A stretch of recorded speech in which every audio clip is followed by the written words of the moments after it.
చూడండి ఈరోజైతే పాయలకూర పప్పు ఫస్ట్ టైం ఎండాకాలం రాకముందుకే ఇప్పుడైతే ఈ పాయలకూర పప్పునైతే తింటున్నాము. చూడండి ఇలా ఇప్పుడే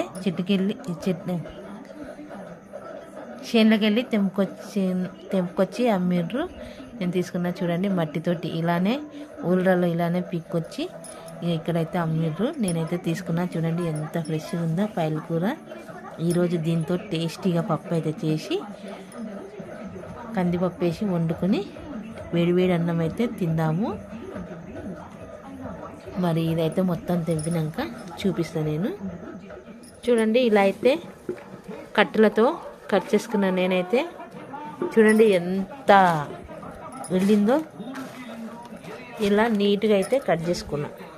వీటిని అయితే పప్పు అయితే వేసుకున్నాను. చూడండి ఇవైతే చెట్టు మొదట్లో వేసుకుంటాను నేనైతే. ఇలా చెట్టు మొదట్లో వేసుకుంటే చూడండి మా సైడ్ ఎలా ఉందో.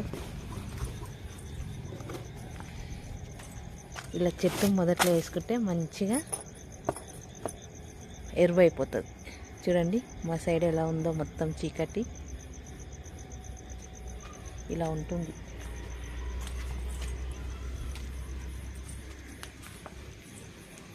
ఇప్పుడు ఇలా గిచ్చి పెట్టుకుంటే ఉదయం తొందరగా పప్పు చేసుకోవచ్చు. పాయలకూర పప్పు కోసం అయితే నేనైతే కందిపప్పు తీసుకున్నా. ఈ కందిపప్పు పాయలకూర టేస్ట్ అయితే బాగుంటుంది కందిపప్పు అయితే. చూడండి ఇప్పుడు కందిపప్పు ఈ పాయలకూర కడుక్కొని 3 విజిల్స్ అయితే పెట్టుకుంటాను నేనైతే. చూడండి ఇప్పుడు కందిపప్పు కడుక్కొని కొన్ని నీళ్ళు అయితే పోసుకున్నాను పప్పు ఉడికేందుకు. ఇప్పుడైతే ఈ పాయలకూరని బాగా కడిగి 2 సార్లు కడిగి అయితే వేసుకుందాం ఇందులో నీట్గా. చూడండి ఎంత మురికిందో. ఇలా నీళ్ళు ఎక్కువ పోసుకుంటే ఆకుకూర పైకి తేలి ఇసుక మొత్తం కిందికి పోతుంది. ఇలా ఒకసారి కడుక్కొని మళ్ళీ 2వ సారి కడుక్కుంటే ఇసుక అనేది రాదు. ఇట్లా గల్వరించుకోవాలి. ఇప్పుడు ఇలా అయితే వేసుకున్నా కదా. ఇప్పుడు దీన్ని అయితే 3 విజిల్స్ అయితే పెట్టుకుందాము. 3 విజిల్స్ పెట్టుకుంటే ఇదైతే మంచిగా ఉడుకుతుంది. దీంట్లోకి కొంచెం చింతపండు నానేసుకుంటా అంతే. ఇక దీంట్లో ఇంకేమేయను. పాయలకూర పప్పు ఉడకబెట్టిన తర్వాత కారం పొడి, పసుపు, ఉప్పు వేసి రుబ్బి కొంచెం చింతపండు వాటర్ పోసుకొని మసిన తర్వాత పోపు వేసుకొని తినడమే. దీన్ని అయితే ఇప్పుడు ఉడకబెట్టుకుందాం 3 విజిల్స్. ఇక్కడ అయితే విజిల్స్ అయితే పెట్టుకున్నాను. ఆలోపు పప్పులోకి చూడండి చింతపండు అయితే ఇలా నానేసుకున్నాను. ఇక పప్పులోకి అయితే అన్నం అయితే వేడివేడిగా అయితే వండుతున్నాను. ఈరోజు మా ఇంట్లో పాయలకూర పప్పు టేస్టీగా తిందాం. చూడండి ఇట్లా ఆకుకూర కడిగిన నీళ్ళు చెట్లకు పోసుకుంటే చాలా మంచిది. చూడండి ఈ కుక్క అయితే తిన్నంతసేపు ఉంటుంది, తిన్నాక వెళ్ళిపోతుంది. చూడండి ఎలా. దీన్ని చూస్తే కొట్టబుద్ధి కాదు. ఇక ఇది చేసే శాస్త్రకైతే కోపం చాలా వస్తుంది. తిని ఇక్కడే ఉండదు. చూడండి ఇట్లా ముక్కలకైతే పోసుకుంటాను.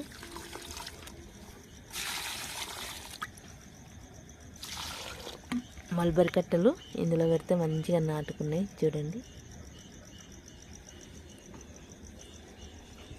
చీకటి అయితే మస్తు అయింది. ఈరోజు వేడిగా అన్నం వండుకొని టేస్ట్ అయితే చేద్దాం. పప్పు అయితే ఉడికింది. ఆవిరైతే నేను ఇలా చెంచుతో అయితే ఇలా తీస్తాను. అన్నం కూడా రెడీ అయిపోయింది. చూడండి చింతపండు కూడా ఇలా అన్నం గిన్నె మీద మగ్గ పెడుతున్నప్పుడు ఇలా పెడితే చింతపండు కూడా వేడి అయిపోతుంది. ఇప్పుడు ఈ ఆవిరి మొత్తం పోయినాక ఇందులో పసుపు, ఉప్పు, కారం పొడి వేసి మంచిగా రుబ్బుకొని చింతపండు వాటర్ పోసుకొని మసల పెట్టి పోపు వేసుకొని వేడి అన్నం వేడి పప్పు తిందాం ఈరోజు నైట్ అయితే. చూడండి ఇందులో కారం పొడి వేసిన, ఉప్పు, పసుపు. ఇప్పుడు ఈ పప్పు గుదితోటి మెత్తగా రుబ్బుకుందాము. పప్పు కొంచెము పలుకుగా ఉంటేనే ఈ పప్పు టేస్ట్ బాగుంటుంది. కుక్కర్లో కొంచెం పలుకు మీద